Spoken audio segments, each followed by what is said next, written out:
1992년도의 어느 날이었습니다. 나는 집에서 단순히 눈을 감았다 떴는데 평범해 보이는 사람이 갑자기 소파에 앉은 상태로 나타났습니다. 그리고 그들은 스스로를 승천한 영적 대사들이라고 하였습니다. 그들은 나의 삶을 통째로 바꿔놓았습니다. 그들은 나에게 영적 성장을 돕고 이 세상을 초월하도록 돕는다고 하였습니다. 그리고 이 승천한 대사들의 이야기는 바로 당신을 위해 세상에 나왔습니다.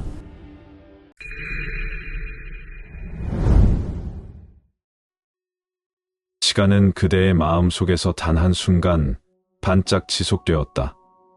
영혼에는 아무런 흔적도 남기지 않은 채 그렇게 모든 시간이 지나가고 모든 것은 무로 가는 길이 만들어지기 이전의 모습 그대로다. 최초의 오류가 일어났던 그 짧은 시간, 그리고 그 하나의 오류 속의 모든 오류는 그 오류와 그 최초의 오류 속에서 일어난 모든 오류에 대한 정정을 또한 담고 있었다. 그리하여 그 티끌 같은 순간의 시간은 사라져버렸다. 그것이 그것의 정체의 전부이기에.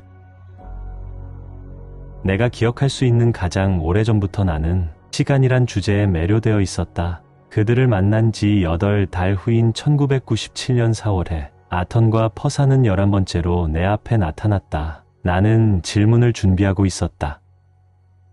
어이, 비시간적인 친구, 잘 지내나요? 모르겠는데 어디 좀 볼까요? 꽤 괜찮네요. 친구들, 다시 만나서 반가워요. 우리도요. 질문이 좀 있는가 본데 바로 들어갑시다. 좋아요. 우선 이렇게 와주셔서 정말 고마워요. 난 20살 때 헤르만 헤세가 붓다에 관해서 쓴 책을 읽은 이래로 늘 영적인 답들을 찾아다녔어요. 시타르타 말이죠. 맞아요. 그 책 참 좋았어요. 하지만 기적 수업만큼 엄청난 충격으로 다가오는 것은 본 적이 없어요. 거대 담론이지요. 그리고 당신들을 정말 사랑해요. 고마워요, 친구들. 우리도 감사해요, 친구. 감사는 좋은 거예요. 하지만 지금부터는 당신의 감사를 신께로 돌려야 해요. 천국의 기억이 당신의 마음에서 결코 망각되지 않게끔 함으로써 구원을 불가피한 것으로 만들어준 것은 그분이니까요. 고맙습니다. 자, 이제 내가 좋아하는 주제의 20곡개를 할 시간이에요. 이 첫 번째 질문에 대해서는 나도 알고 있다고 생각해요. 하지만 아무튼 직선적 시간의 관점에서 본다면 깨달은 존재인 당신들은 지금 내 앞에 깨달은 존재로서 나타나기 위해서는 과거의 구원을 얻었어야만 한다고 보는데요. 당신은 직선적 관점에서 말하면서 사실은 자신의 질문에 대답을 해버렸네요. 우리는 당신의 미래에 깨달았어요. 당신도 그렇게 되겠지만 말이죠. 시간은 하나밖에 없어요. 아니, 환영의 언어로 말하자면 시간은 하나밖에 없었어요. 당신은 이 하나의 시간을 가지고 공간이라는 환영을 가지고 그랬던 것과 똑같이 그것을 나누고 나눠서 끝없이 작은 부분들처럼 보이는 것을 만들었어요. 그래서 그것들이 같은 것이 아니라 다른 것처럼 보이도록 말이지요. 똑같지 않고 달라 보이는 무수한 사람들을 당신이 만들어낸 것과 마찬가지로 말입니다. 이 사람들이 그 속에서 사는 것처럼 보일 곳이 있어야 했기 때문에 시간과 공간은 필요했어요. 이것은 그들이 꿈속에서 살고 있다는 사실이 감춰질 수 있게 해주지요. 기적 수업은 이렇게 말합니다. 궁극적으로 공간은 시간과 마찬가지로 의미가 없다. 둘 다 그저 신념에 불과하다. 당신은 전에 내가 공간을 경험하고 있는 비공간적 존재라고 말했지요. 그렇다면 마찬가지로 나는 시간을 경험하고 있는 비시간적 존재라고 할 수 있겠네요. 예, 마음은 시간과 공간 밖에 있다고 우리가 강조했던 것도 그 때문이에요. 꿈에서 깨어나면 당신은 모든 시간과 공간, 그 안에서 일어나는 것처럼 보였던 모든 일들이 단지 꿈이었을 뿐이란 걸 깨닫지요. 당신의 마음은 단지 잠시 잠이 든 것처럼 보였을 뿐이랍니다. 기적 수업은 마음에 대해 이렇게 말하지요. 마음은 시간을 꿈꾼다. 시간의 그 사이에 일어나는 것처럼 보였던 일들은 일어난 적 없고 일어났던 변화도 흔적 없으며 그 모든 사건들도 간대가 없다. 마음이 깨어나면 그것은 늘 그래왔던 것처럼 태연히 이어질 뿐 내가 체험했던 것이 말인데요. 그건 단지 하나의 맛보기였나요? 실제로는 그 상태가 늘 이어지는가요? 내가 그런 식의 황홀경을 감당해낼 수 있을지 모르겠네요. 한번 해보세요. 좋아하게 될 겁니다. 아무도 제외되지 않아요. 게리. 당신이 아는 모든 사람들이 다 포함돼요. 당신의 짝, 친구들, 친척들, 사랑하는 사람들 모두가요. 그들은 모두 당신과 하나이기 때문이에요.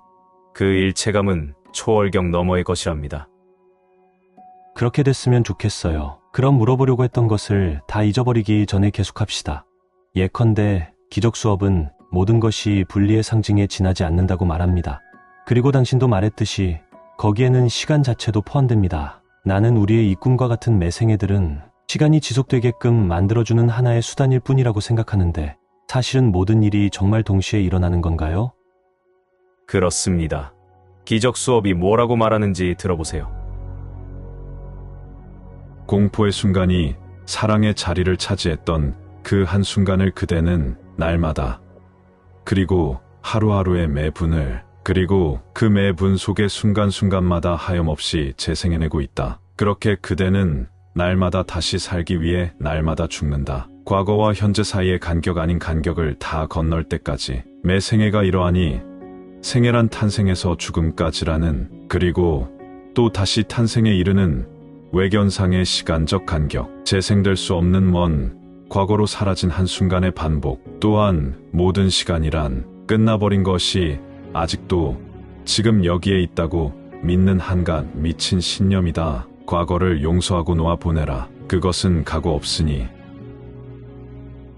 그러니까 하루하루가 하나의 생애와도 같아서 밤에는 잠드는 아니 죽는 것처럼 보이고 다음날 다시 다른 생애를 시작하는 것처럼 보이는 것이로군요. 각 평생의 자아상 속에는 또 삶의 온갖 다양한 국면들이 담겨 있어서 그 각각의 국면들 또한 제각기 하나의 생애를 이루는 셈이 될 수도 있겠어요. 게다가 신체도 워낙 많이 변화해서 한 생애에서도 몇 개의 다른 육신을 가지는 것만 같아요. 모든 게 정말 마음이에요. 아니, 더 정확하게 말해서 마음의 투사지요. 방금 인용한 말처럼 이 모두가 우리가 신으로부터 떨어져 나왔다고 생각한 그 최초의 순간을 재생해내는 것일 뿐이에요. 그러니 우리는 매 순간 우리의 현실에 대한 마음의 태도를 바꿀 수 있는 능력을 지니고 있는 것이지요. 맞아요.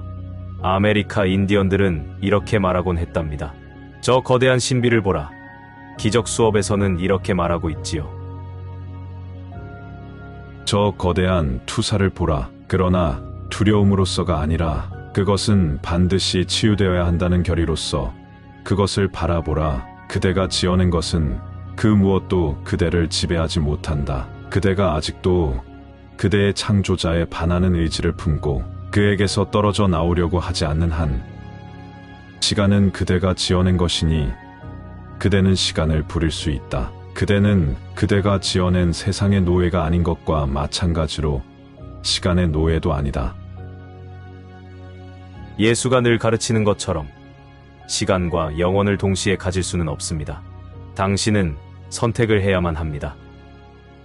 그렇다면 시간과 공간의 거대한 투사는 마치 영화와도 같군요. 엄청나게 강력한 영화 말이에요.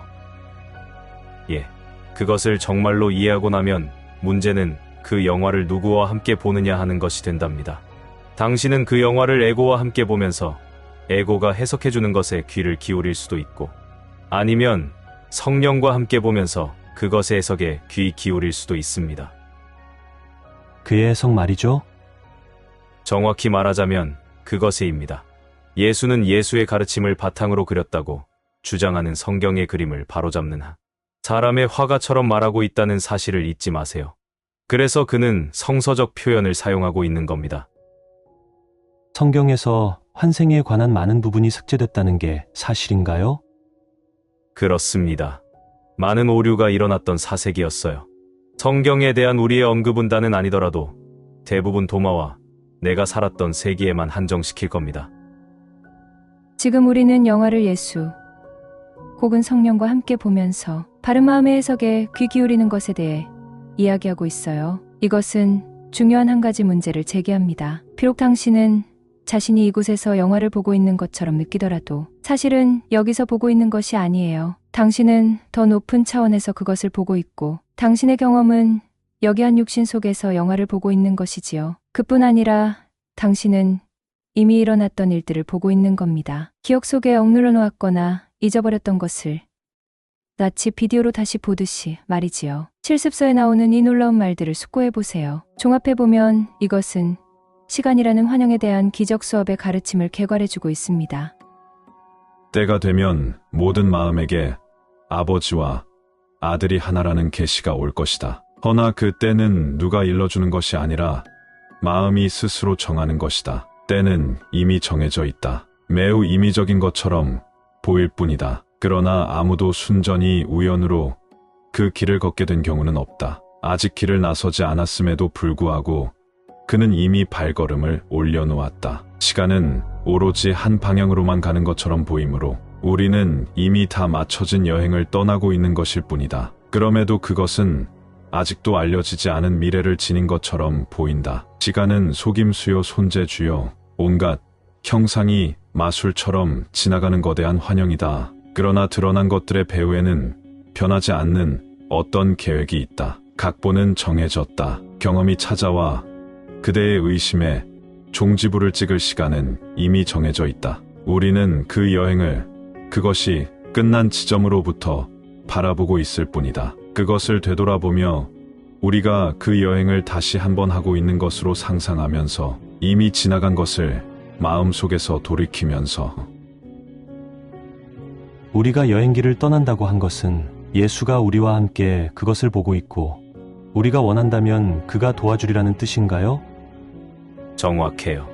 실습서의 뒷부분에서 제인은 일체라는 개념을 우리가 말했던 절대적 진실을 표현하는 두 단어 신이 있다와 연결시킵니다.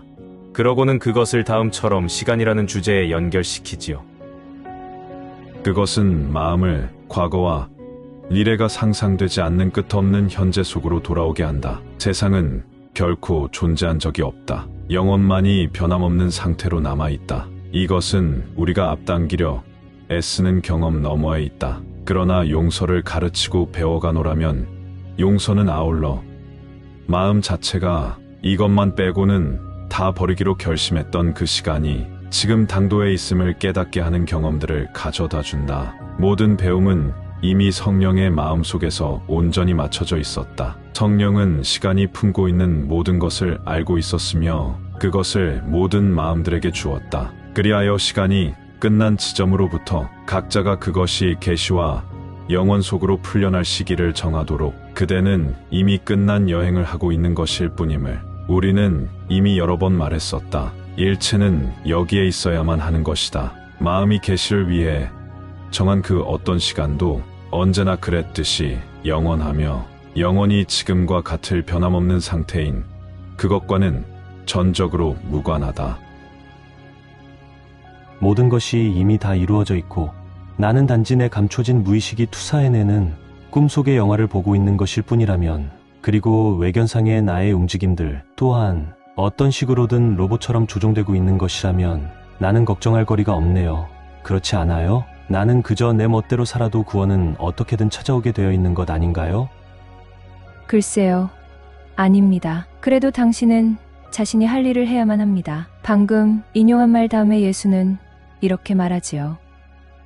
그러니 그대는 자신의 역할을 위해 할 일이 있다고만 해두자. 그대가 그 역할을 다 마칠 때까지 결말은 그대에게 불투명하게 남아있을 것이다. 그것은 중요하지 않다. 그대의 역할에야말로 나머지 모든 것이 달려있으므로 그대가 자신에게 맡겨진 역할을 받아들여감에 따라 아직 그 박동을 신께 조율시키지 못한 확신 없는 가슴들에게도 조금씩 더 가까이 구원이 다가온다. 이 말은 별로 좋은 줄을 모르겠군요. 나머지 모든 것이 나의 역할에 달려 있다고요? 기억하나요? 꿈은 다른 누군가가 지어낸 것이 아니라는 사실을요? 다시 묻지요. 당신 없이 세상이 구원받을 수 있을까요? 대답은 노입니다. 당신은 할 일을 알고 있어요. 주유소에서 그랬던 것처럼요. 용서 말이지요. 난 정말 자신을 용서하고 있어요. 단지 그렇게 보이지 않을 뿐이죠. 물론이지요. 기적 수업이 다양한 방식으로 거듭거듭 또 거듭해서 결코 모호하지 않게 말하고 있듯이 말입니다. 용서는 구원을 관통하여 흐르는 중심 주제다. 그것은 구원의 모든 부분들을 관계 속에 엮어주니 그 길은 인도되고 있고 그 결과는 분명하다. 잘 알아들었어요. 젠장, 농담이었다고요. 난 벌써 그렇게 하겠다고 했어요. 우리도 당신이 그러리라는 걸 알아요. 하지만 당신도 한정없이 지체되거나 아니면 궤도를 벗어나 버릴 수도 있어요. 당신이 내리는 선택은 다음에 말하는 것보다 결코 가볍지 않아요. 예수는 당신이 모든 상황에서 그가 내렸던 것과 동일한 결정을 내리기를 요구해요. 다시 한번 선택하라. 그대가 세상의 구원자들 가운데 한 자리를 차지할 것인지 아니면 지옥에 남아 그대의 형제들을 거기다 붙잡아 둘 것인지를. 이보다 더 분명할 수는 없겠군요. 시간에 관한 말들은 꽤 비의적이지만요. 이 모든 일을 해내려면 기운을 좀 차려야겠어요. 지금으로서는 그저 시간이 당신이 아직 모르는 미래를 품고 있는 것처럼 보인다는 사실만 기억해두도록 하세요. 하지만 사실은 그것도 모두 이미 이루어져 있습니다. 당신은 에고의 시나리오를 고칠 수가 없어요. 당신이 할 수 있는 일이란 단지 그것에 대한 성령의 해석으로 옮겨가는 것뿐입니다. 우리가 강조했듯이 그것이 바로 성령의 시나리오지요. 2000년 전에 예수가 이렇게 말했던 것도 바로 그 때문입니다. 너희 중에 누가 걱정으로써 제 수명의 한순간이라도 더 할 수 있느냐? 사실이지. 당신 삶의 스토리는 이미 다 쓰여 있습니다. 스토리에 대해서 말하자면 당신은 여기서 그것을 진정으로 보고 있지조차 못합니다. 당신은 그런다고 생각하지만 사실은 당신은 그것을 마음의 차원에서 정신적으로 다시 들여다보고 있는 것입니다. 다시 말하지만 당신은 관찰하고 선택하는 마음에 속하지만 꿈속의 영화는 당신이 에고와 함께 내린 최초의 선택에 의해 생겨난 것입니다. 기운을 차리는 문제에 관해서 말하자면 당신이 각오를 다지겠다는 것은 너무나 좋은 일입니다. 이것만 명심하세요. 이 일이 아무리 크고 어려워 보이더라도, 시간에 아무리 많은 차원이 존재하더라도, 우주가 아무리 중중무진 복잡하더라도 당신이 결코 벗어날 수 없는 우리가 말해왔던 십종여이란 단순성이 있습니다. 즉, 당신의 구원은 언제나 당신이 바로 지금 내리는 결정으로 귀착된다는 것입니다. 여기서 벗어날 길은 없습니다. 당신에게 어떤 일이 일어나고 있는 것처럼 보이더라도 선택은 정말 매우 단순하고 즉각적입니다. 이것만 기억한다면 당신은 꿈에 대한 어느 쪽의 해석에 귀를 기울여야 할지를 알 수 있을 것입니다. 육신이 죽은 것처럼 보인 이후에조차 말입니다. 그 말을 들으니 생각나네요. 한 달쯤 전에 꿈을 꾸고 있었는데 꿈속에서 뭔가 무서운 것이 나타났어요. 나는 꿈속에서 예수에게 도움을 청할 생각을 떠올렸어요. 그러자 그의 힘이 뻗쳐오는 것이 느껴졌지요. 그래요. 어느 시점에 이르면 기적 수업의 사고체계가 당신의 일부가 된 나머지 당신은 잠 속에서조차 그리스도의 힘을 선택하게 됩니다. 그것은 당신이 육신을 떠난 후에도 자웅적으로 그리스도의 힘을 선택하리라는 것을 뜻하지요. 이건 확실히 위안을 주는 생각입니다. 그것이 죽음을 덜 두려워하게 만들기 때문만이 아니라 비록 당신이 오늘 죽는다고 하더라도 그동안 배운 것을 고스란히 가지고 갈 것임을 확신시켜 주기 때문이지요. 아직 그인의 경지에 이르지는 못했더라도 말입니다. 비시간적인 우리의 이야기가 여기까지 왔으니 처음에 당신이 물어보려고 했던 질문들을 잊어버리지 마세요. 전에도 말했지만 기적 수업이 분리는 완전히 해결되었고 즉석에서 치유되었다고 말하고 있다는 것을 떠올리면 인내심을 발휘하는 데 도움이 돼요. 우리가 서서히 깨어나고 있는 것처럼 보이는 이유는 그래야만 너무 놀라지 않을 것이기 때문이란 거죠. 실상은 당신이 지금 경험하고 있는 것과는 많이 달라요. 당신도 직접 목격했듯이요. 거기에 서서히 적응해가는 것이 좋습니다. 아침에 일어날 때도 당신은 꿈에서 천천히 깨어나지 않습니까? 알람 시계 소리 때문에 화들짝 깨어나는 경우를 빼면 말이죠. 더 큰 마음이 바야흐로 꿈에서 서서히 깨어나고 있는 것처럼 보입니다. 외견상의 개인이 꿈에서 깨어날 때 그것은 더 큰 마음이 서서히 깨어나고 있는 것을 상징하는 것입니다.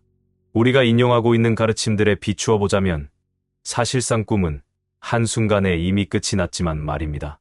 문제는 당신은 천국을 위해 완전히 준비되기까지 얼마나 오래 기다리고 싶은가 하는 것입니다.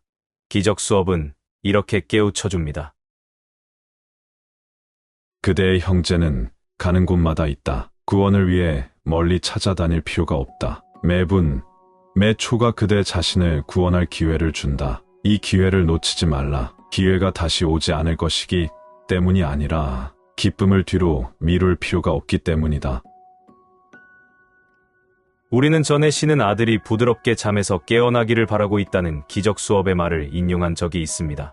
하지만 당신의 마음이 하나의 개념 속에 진정으로 침잠에 들어가기 시작하려면 최소한 10대 번은 그것을 심사숙고해봐야만 한다는 사실을 깨달아야만 합니다. 보고 듣고 생각하는 것은 당신의 마음이지 육신이 아니지만 그것은 바른 마음의 개념들을 진정으로 보고 듣고 생각하기를 거부하는 것 또한 에고의 지배 아래 놓인 당신의 마음임을 뜻합니다. 그 형상이야 어떻든 상관없이 말입니다. 지속적으로 서로를 지원하는 상호 연결된 원리들이 거대한 투사를 바라보는 그런 마음의 방식을 지배하게 함으로써 에고의 층들을 서서히 벗겨내는데 기적 수업의 사고 체계가 필수적인 이유도 바로 이 때문입니다. 조직적인 사고 체계의 중요성과 그것이 작용하는 이치를 이해해요. 어떤 사람들은 마음을 훈련시킨다는 생각에 거부감을 보입니다. 왜냐하면 그들은 세뇌나 독자적 사고를 포기하게 만드는 술수에 말려들까봐 겁이 나기 때문이죠. 세뇌를 원한다면 언제든지 사이비 종교를 믿으면 되지요. 하지만 기적 수업의 자습 방식을 벗어나지만 않는다면 그들은 자신의 결정하는 힘이 활용될지언정 버려지지 않는다는 것을 깨닫게 될 겁니다. 게다가 그들의 현재 상태 자체가 사실은 이미 에고에 의해 세뇌된 상태라서 자신의 마음을 되찾을 때까지 그들은 그 상태로 남아 있을 것입니다. 기적 수업은 훈련의 필요성에 대해 이렇게 설명합니다. 그대는 마음의 방황을 너무나 너그러이 방관하고 있고 마음의 그릇된 창조를 소극적으로 눈감아주고 있다. 난 절대로 그러지 않을 거예요. 아니, 농담입니다. 대부분의 사람들은 또 중요한 것은 의식적인 마음이 믿는 것이라고 생각해요. 사실은 그들이 무의식적 마음으로서 믿고 있는 것들이 모든 것을 좌우하고 있는데 말이죠. 그리고 그것은 그들의 힘으로 바꿀 수가 없지요. 맞았어요. 성령이 탈출구인 이유가 바로 그거지요. 그러니까 내가 이 용서 게임을 열심히 하면 이 환영의 홀로그램에서 플러그를 뽑아낼 수 있단 말이죠. 물론이지요. 거기에 플러그를 꼽고 있는 이유는 오로지 당신의 잘못된 믿음과 그런 마음의 사고 때문이니까요. 그 말을 들으니까 분리의 상징이자 우주의 투사인 빅뱅이 생각나네요. 이것은 이 우주가 나중에는 반대로 쪼그라들기 시작해서 자체의 내부로 붕괴되리라는 뜻일까요? 당신의 말을 빌리자면 아니올시다입니다. 빅뱅이 분리를 상징한다는 것은 맞습니다. 그러나 기억해야 할 것은 형상의 차원에서 빅뱅은 너무나 엄청나서 상상 불가능한 크기의 에너지를 취했습니다. 그리하여 이것이 모든 물리 법칙과 모든 세포와 분자의 운명, 그리고 각자가 진화해갈 방식과 방향을 예정해버렸습니다. 영화는 이미 다 찍어져 있다고 말할 때 우리는 일어나는 것처럼 보이는 모든 것은 그 순간에 이미 움직임이 정해졌으며 사실상 다른 방식으로는 일어날 수가 없다는 뜻입니다. 다른 모든 차원과 시나리오들은 단지 같은 순간에 일어난 빅뱅 속의 다른 빅뱅들을 상징하는 것일 뿐입니다. 그것은 즉석에서 이미 끝나버렸지만 실상을 깨닫기 위해서는 당신은 아직도 깨어나야만 합니다. 그러니까 이 차원에서 우리는 우리가 자신의 운명을 만들어간다는 환영 아래서 고통스럽게 살고 있군요. 사실은 모든 물리법칙이 그 순간에 이미 정해져서 작동을 시작했는데 말입니다. 일어난 모든 일은 우리가 아무리 발버둥쳐도 정확히 그렇게 일어났어야만 했단 말이죠? 맞았어요. 보이지 않는 힘에 의해서 육신이라는 로봇이 조종되는 메커니즘도 단지 예정된 시나리오가 연출된 것의 일부일 뿐이지요. 이것을 명심하세요. 에고와 한편이 되어서 분리를 진짜처럼 만들기로 한 것은 당신의 결정이었기 때문에 다시금 말하건대 이 시나리오는 다른 차원에서 당신이 동의한 자기 애정론의 한 본보기이지 당신이 희생자임을 보여주는 본보기가 아니란 말입니다. 이제 당신에게는 이 모든 것에 대한 당신의 마음을 어떻게 바꿔야 할 것인지를 가르쳐주는 기적 수업이 있습니다. 당신이 여기서 목격하고 있는 것은 마치 에고의 음반과도 같습니다. 다른 곡을 듣고 싶은지 어떤지는 당신에게 달린 문제입니다. 우주는 종말을 위해 자체의 내부로 붕괴될 필요가 없습니다. 일어나야 할 일은 모든 사람이 깨어나는 것입니다. 그러면 꿈속의 우주는 그저 사라져버릴 것입니다. 왜냐하면 그것은 단지 하나의 허망한 꿈일 뿐이었기 때문입니다. 당신을 계속 휘말려 들게끔 만들기 위해서 시나리오는 시간이 갈수록 더욱더 빨리 움직이는 것처럼 보입니다. 당신의 주의 범위는 갈수록 좁아져만 가고 결국 당신들은 자신의 문명을 멸망시키고 거의 모든 기억을 망각한 채 처음부터 다시 시작해야만 합니다. 새로운 생애를 시작하는 것과 마찬가지로요. 갈수록 빨라진다는 게 무슨 뜻인지 알겠습니다. 모든 게 그래요. 영화를 보세요. 지난 30년 동안의 영화나 텔레비전은 편집 템포가 너무나 빨라져서 거의 우스꽝스러운 지경이 돼버렸어요. 그들은 모든 사람이 주의력 결핍 장애를 앓고 있다고 단단히 믿고 있는 게 틀림없어요. 진정한 대화도 점점 귀해져 가고 있지요. 모든 게 둔해지고 무감각해졌어요. 형상에 관한 한 눈에 보이면 그건 너무 느린 편에 속한다는 게 그들의 처학인 것만 같아요. 예, 스타일은 강조되고 실속은 없어지고 있지요. 정치가 그렇듯이요. 당신은 최초의 위대한 공화당 출신 대통령인 아브라함 링컨이 있습니다. 동시에 최후의 위대한 공화당 출신 대통령이지요. 좀 비켜주시겠어요? 그런데 당신은 링컨도 오늘날 같은 시대에는 대통령에 당선될 수 없다는 사실을 아시나요? 그는 목소리도 좋지 못했고 질문에 대답하려면 실제로 한참 생각을 해야만 했어요. 오늘날의 논쟁에서 그런 식으로 한다면 멍청이라는 소리를 듣겠지요. 미리 준비된 건성의 목소리로 하는 영리한 대답 대신 사려 깊은 대답을 상상할 수나 있나요? 정치, 영화 이들은 같은 길을 가고 있어요. 그건 스타일과 스피드 일색이지요.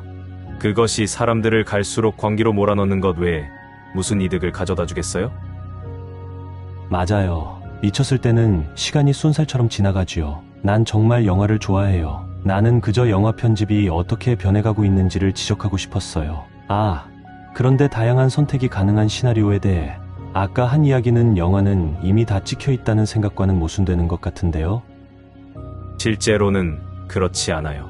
그건 당신에게는 몇 개의 차원이 열려 있어서 한 차원에서 다른 차원으로 옮겨가는 것이 가능하다는 사실과 관련이 있어요. 하지만 그래도 그것은 닫힌 시스템이어서 그것이 한정되고 고정되어 있다는 사실 자체가 바로 우리가 말해온 것들을 뒷받침해줍니다. 에고의 시나리오는 채찍과 당근과도 같습니다. 그것은 당신을 현혹해서 당신이 시나리오 안에서 자유롭다고 생각하게끔 만듭니다. 유일하고 진정한 자유는 그 모든 쓰레기로부터 완전히 밖으로 빠져나와야만 발견할 수 있는 것인데 말입니다. 다중선택 시나리오에 관해서 말인데요. 그러니까 선택을 달리하면 어느 날 아침 깨어나서 보면 나도 모르는 사이에 이곳과 똑같아 보이는 다른 우주에 와 있게 될 수도 있단 말인가요? 단 본래의 큰 빅뱅 속에서 자체만의 작은 빅뱅을 겪은, 그래서 자기 판의 시나리오를 가진 그런 우주 말이에요. 예, 그럴 수도 있어요. 그래도 그것은 고정된 시스템 속에서 일어나는 하나의 환영이라는 것을 기억해야 해요. 환영은 어디까지나 환영입니다. 그리고 그것은 지금도 여전히 환영입니다. 거기서 빠져나가는 길은 한 가지뿐이고요. 에고의 시나리오는 모두가 단지 이미 끝장나버린 시간에 관한 것입니다. 성령의 시나리오는 당신 삶 속의 모든 사람들을 용서하는 것입니다. 당신이 어디에 있는 것처럼 보이는지는 상관이 없습니다. 이렇게 해서 시간은 사라져버립니다. 에고의 시간성과 성령의 비시간성을 구별할 수 있는 가장 좋은 방법 중 하나는 진정한 용서에 대한 성령의 가르침은 시간이 불필요해지게 만듦으로써 시간이 지워지게 한다는 사실을 기억하는 것입니다. 시간이 지워지는 것은 마음의 차원에서 일어나며 그것은 시간이 바뀌는 것이 아니라 붕괴되는 것입니다. 어떤 사람들은 윤회가 영혼의 진화를 인도해준다고 믿는데 사실인가요? 생각해봐요. 게리, 당신의 영혼은 이미 완벽해요. 그렇지 않다면 그건 영혼이 아니겠지요. 그건 단지 당신이 영혼이라고 착각하는 어떤 것일 겁니다. 사람들은 마음을 영혼과 혼동하기도 하고 육신의 형상을 한 유령 같은 모습을 포함해서 마음이 투사해내는 것들을 영혼으로 오해하기도 하지요. 진화란 형상의 차원에서 일어나는 것처럼 보이는 무엇입니다. 하지만 그건 단지 하나의 꿈일 뿐이에요. 당신의 마음이 용서의 교훈을 다 깨우치고 나면 그것은 곧 영혼으로 깨어납니다. 그리고 천국을 제외한 나머지 모든 것은 사라져버려요. 대부분의 사람들은 자신을 한 개인으로 밖에는 생각할 수가 없기 때문에 자신의 영혼을 하나의 개체라고 여기지요. 그릇된 믿음이 사라지면 그때는 영혼이란 하나밖에 존재하지 않는다는 것을 알게 될 거예요. 그것이 한계없는 일체인 영입니다. 환생도 단지 하나의 꿈이란 말이죠? 예, 하지만 우리가 설명하려고 애썼듯이 그것은 일어나는 것처럼 보이는 무엇인데 우리는 마치 그것이 실제로 일어나는 일인 것처럼 그에 대해서 이야기하고 있는 겁니다. 하나의 생애라는 꿈이 끝나면 당신은 자신이 육신을 떠나 다른 탐험길에 오르는 것을 보지만 사실 당신은 아무데도 가고 있지 않습니다. 당신은 단지 마음의 투사를 혹은 우리가 당신의 이해를 돕기 위해 자주 말했듯이 영화를 보고 있는 것입니다. 알겠습니다. 이 질문은 내게 당신들에 대한 믿음이 부족한 것처럼 여겨지게 할지도 모르겠지만 사실 그렇진 않아요. 내가 궁금한 것은 당신은 깨달은 후에 11년 동안 육신 속에 머물러 있었다고 했어요. 하지만 기적 수업은 육신은 깨달은 존재를 지탱해주지 못한다고 하는 것 같던데요. 신과 끊임없이 교감하면 육신이 오래 견디지 못한다고 하고 또 우리의 할 일은 이곳에서 완전해지는 것인데 그렇게 되면 우리는 더 이상 보이지 않게 된다고 하더군요. 11년은 깨달은 후에 보내기에는 긴 세월 같아 보이는데 당신의 대답은 뭔가요? 내가 대답해 주지요. 하지만 한 가지 주의할 게 있어요. 기적 수업의 세세한 내용을 가지고 너무 꼬치꼬치 따지지 마세요. 오르 말했듯이 기적 수업의 가르침의 세세한 내용들은 용서에 대한 전반적 가르침의 맥락 속에서 이해되어야만 해요. 11년 동안 지낸 것에 대해서 말하자면 나는 아턴을 도와주기 위해서 이 꿈 속에서도 보이도록 남아있었던 거예요. 그와 함께 있으면서 그가 영원히 나와 함께 할 수 있도록 도와주기 위해서 말하자면 일부러 한쪽 발을 문지방 안에 들여놓고 있었던 거죠. 육신이 오래 버티지 못한다는 말에 대해서는 예수는 확연히 깨달은 상태에서 여러 해 동안 사람들을 가르쳤다는 사실을 잊지 마세요. 육신을 보전한 채로 신과 완전한 교감을 나누는 것은 불가능하지만 기적 수업에서 중간지대라 부르는 곳이 존재합니다. 그곳은 용서의 장소로서 깨달음의 경지에 머물면서도 동시에 이 세상에 있는 것처럼 보이면서 도움되는 일을 할 수 있는 곳이지요. 기적 수업이 실제 세계라고도 부르는 곳 말이죠? 맞아요. 개인적으로 우리를 믿는 것은 중요한 게 아니라고 이미 말하긴 했지만 우리에 대한 믿음을 잃지 않아 줘서 고마워요. 당신이 우리를 믿든 안 믿든 간에 성령만은 언제나 믿을 수 있어요. 기적 수업에서 신의 교사의 10가지 덕목을 뭐라고 하는지 기억하나요? 내가 가장 손꼽고 있는 덕목은 신뢰예요. 당신은 아직 영혼을 온전히 경험할 수 없으므로 기적, 곧 진정한 용서의 행위가 필요합니다. 당신은 자신을 용서하기 위해 형제자매들을 용서합니다. 그리고 당신이 신뢰하는 곧 성령에 의해 치유됩니다. 기적 수업은 이렇게 말하지요. 시간 속에서는 주는 것이 먼저다. 분리가 있을 수 없는 곳인 영혼 속에서는 줌과 받음이 동시에 일어나지만 이 둘이 같은 것임을 깨우치면 시간은 필요가 없어진다. 영혼은 하나뿐인 시간이고 그것의 유일한 차원은 항상이다. 시간과 영혼은 둘 다 그대 마음속에 있다. 그리고 그대가 시간을 오로지 영혼을 되찾기 위한 수단으로만 인식하게 되기 전까지는 그것들은 서로 갈등을 일으킬 것이다. 그대는 심리치료가들이 하는 것처럼 어둠을 분석함으로써 빛을 발견할 수 있겠는가? 혹은 신학자들처럼 그대 안의 어둠을 인정해놓고서 그것을 제거해줄 먼 빛을 찾아 헤매면 그 빛을 발견할 수 있겠는가? 한편에서는 그 머나먼 거리를 그토록 강조하면서 말이다. 우리가 인용한 말들을 찾아보고 명심해 두도록 하세요. 깊이 생각해 볼수록 그것은 더욱 심오한 의미로 다가올 테니까요. 당신의 미래의 퍼사와 내가 기적 수업을 읽고 나서 예수에게 그의 용모가 창을 떨게 한다고 말해줄게요. 실제로 셰익스피어의 작품들을 쓴 사람은 창을 휘두르는 사자의 모습을 문장으로 가진 가문 출신의 한 백작이었어요. 왕실은 그의 가문의 이름을 칭송하는 의미로 가끔씩 그대의 용모가 창을 떨게 하노나라는 말로 축배를 하곤 했지요. 그런데 뛰어난 정치가이자 아주 독재적이었던 엘리자베스 1세 여왕은 그의 작품에 그의 이름을 올리지 못하게 했습니다. 그 당시 연극 무대는 사회적으로 명예롭지 못한 곳으로 낙인이 찍혀 있었거든요. 연극, 특히 희극은 점잖은 문학으로 여겨지지 않아서 왕실의 위엄에 어울리지 않았어요. 그거 참 흥미롭군요. 그 당시에는 셰익스피어가 점잖은 문학이 아니라고 봤다니 말이죠. 환영 속의 시대란 변화무상한 법이지요. 게다가 셰익스피어, 곧 옥스퍼드 백작인 에드워드 드 비어가 시대의 변화를 재촉했어요. 셰익스피어는 한 사람뿐입니다. 그가 죽은 백인이라고 할지라도요. 여왕이 그에게 작품조차 못 쓰도록 완전히 금지하지는 않았지만 그는 작품에다 자신의 이름을 올릴 수가 없었답니다. 그런데 윌리엄 셰익스피어라는 이름의 배우가 있었어요. 이 사람의 존재를 알게 된 드 비어는 그것이야말로 너무나 안성맞춤이라고 생각했지요.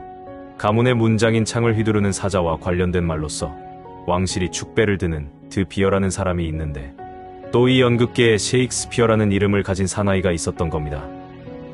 에드워드는 윌리엄과 협상을 해서 자신의 작품에다 그의 이름을 써서 연극을 대중에게 보여주었던 겁니다. 배우가 작가의 역할을 연기한 것이지요. 드 비어에게는 그것이 자신의 이름을 올리지 않고도 조금이나마 작품에 대한 공적을 누릴 수 있게 해주는 교묘한 방법이었던 셈입니다. 그 계획은 보기 좋게 성공했습니다. 셰익스피어는 크게 많은 돈을 받지는 못했어요. 셰익스피어라는 이름의 배우가 죽은 이후에야 많은 희곡들이 모두 한꺼번에 하나의 편람으로 출판됐거든요. 많은 사람들이 기적 수업의 문체에서 윌리엄 셰익스피어의 글과 비슷한 운치를 느끼기 때문에 우리도 예수에게 그의 용모가 창을 떨게 한다고 농담을 하는 거예요. 시간의 속임수를 진지하게 받아들이지 마세요. 당신이 과거라고 생각하는 것은 바로 지금 일어나고 있는 환영 속의 사건이랍니다. 그런데 당신의 마음은 그 심상들을 나눠서 시간처럼 보이게 만들지요. 하지만 그 모든 일은 한꺼번에 다 일어났고 이미 끝났습니다. 에고가 당신 앞에서 어떤 술수를 부리든 상관 말고 그저 용서하며 살아가세요. 기적 수업은 당신에게 분별심을 버리라고 합니다. 분별의 꿈을 버렸을진데 시간이 어디에 있단 말인가? 간단히 말해서 기적 수업은 모든 시간이 사실은 한순간 속에 담겨 있다고 말합니다. 거대한 환영도 모두 한꺼번에 일어났지요. 이미 끝났고 실제로는 일어나지 않은 일이지만 말입니다. 그 안에 있는 분리라는 생각과 분리라는 생각의 모든 상징물들은 성령에 의해 즉시 바로잡혔지만 우리는 마음속에서 분리라는 시나리오의 비디오를 계속 반복 재생시키고 있는 것이지요. 마치 유령이 출몰하는 것처럼요. 우리가 성령의 바로잡음을 온전히 받아들여서 시간이 해체되고 신께로 인도될 때까지 말입니다. 잘 이해했어요. 진정한 용서만이 이곳을 빠져나가는 탈출구랍니다. 세월은 모든 상처를 치유시켜주지 못하지만 용서는 모든 세월을 치유해주지요. 나쁘지 않네요. 우리의 사자, 방금 당신의 용모가 창을 떨게 했어요.